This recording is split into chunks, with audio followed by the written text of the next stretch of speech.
Subscribe कीजिए आपके अपने YouTube channel education for CBSE को और बेल आइकन को दबाइए ऐसे ही वीडियोस देखने के लिए।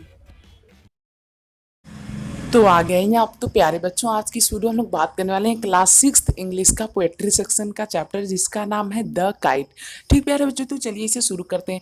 प्यारे बच्चों, हम में से सभी लोगों को काइट उड़ाना यानी पतंग उड़ाना पसंद है कि नहीं? तो प्यारे बच्चों, उसी पर हम लोग ये पोयम पढ़ते हैं।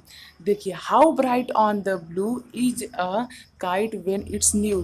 तो प्यारे बच्चों, होता क्या है कि जब एक काइट आती है, जब एक पतंग आती है, तो ये कितना ज़्यादा अच्छा लगता है, कितना ज़्यादा चमकती है। कब? जब ये नई होती है। With her dive and dip it snaps it tail. यानी कि प्यारे बच्चों, जब ये आकाश में उड़ती है तो किस तरह से गोते लगाती है। जैसे कि नहीं होता, ये पतंग ऐसे है, फिर उसके बाद ऐसे घूम जाती है, फिर उसके बाद ऐसे चली जाती है। ठीक है, तो इसी के बारे में बताया जा रहा है कि पतंग किस तरह से आसमान में, नीले आसमान में उड़ती है, फिरती है अपने टेल की मदद से, अपने पूंछ की मदद से। Then soars like a ship with only a cell.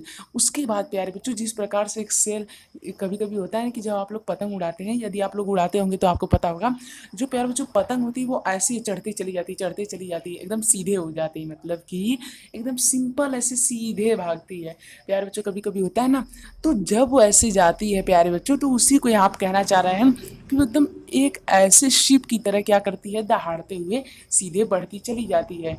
As over tides of wind its ride. जिस प्रकार से प्यारे बच्चों, जो हवाएं होती हैं वो टाइड को लेकर के चलती हैं। जैसे कि समुद्र के किनारे प्यारे बच्चों क्या होता है, लहरें आती जाती रहती हैं, ये तो आप लोग को पता ही है। और प्यारे बच्चों, आप लोग हायर क्लास में पढ़ेंगे टाइड के बारे में, ठीक है, तो आप लोग उसके बारे में हायर क्लास पढ़ेंगे या फिर अभी भी पढ़ चुके होंगे।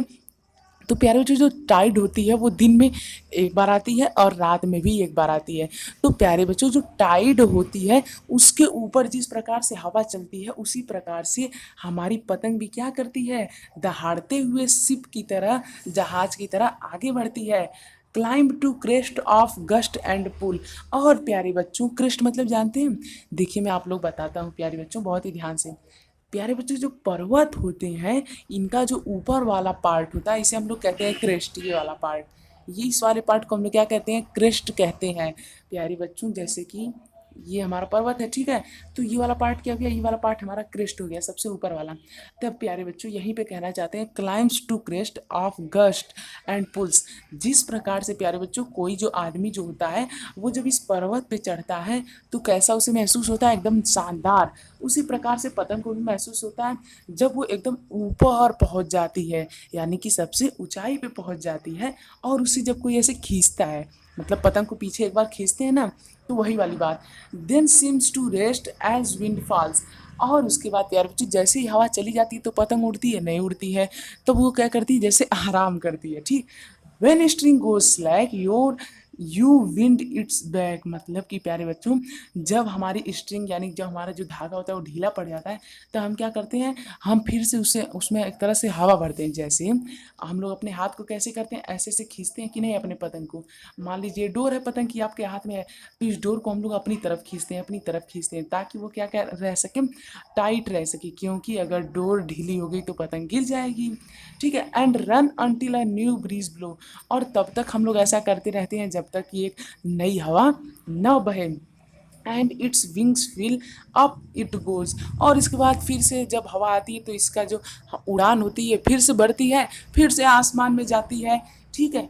How bright on the blue is a kite when it's new, but a ragged thing you never will see when it flaps on a string in the top of tree.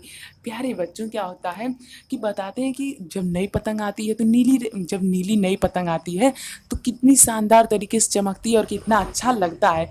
लेकिन प्यारे बच्चों, हमारे लिए सबसे बेकार चीज़ तब है जब प्यारे बच्चों, ये जो हमारी पतंग ये किसी पेड़ के टॉप पे, यानी कि मान लीजिए कोई पेड़ है, इसके टॉप पे क्या हो जाए, फंस जाए।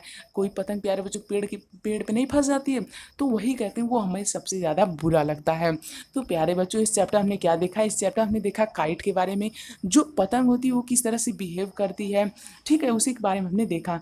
तो बस इस तरह से आपका चैप्टर खत्म होता है। प्यारे बच्चों यदि कोई भी डाउट हो तो कमेंट कर दीजिए, ठीक है, और प्यारे बच्चों हमारे चैनल को सब्सक्राइब कर दीजिए, बहुत इंपॉर्टेंट है, नहीं तो आप लोग सभी नोटिफिकेशन को मिस कर देंगे, ठीक है। तो सब्सक्राइब करना बिल्कुल मत भूलिएगा, ठीक है। तो सब्सक्राइब जल्दी से कर लीजिए, वरना आप लोग सभी नोटिफिकेशन भूल जाएंगे, सभी चैप्टर की समरी को नहीं देख पाएंगे, ठीक है। तो फटाफट से चैनल पे भी विजिट कीजिए।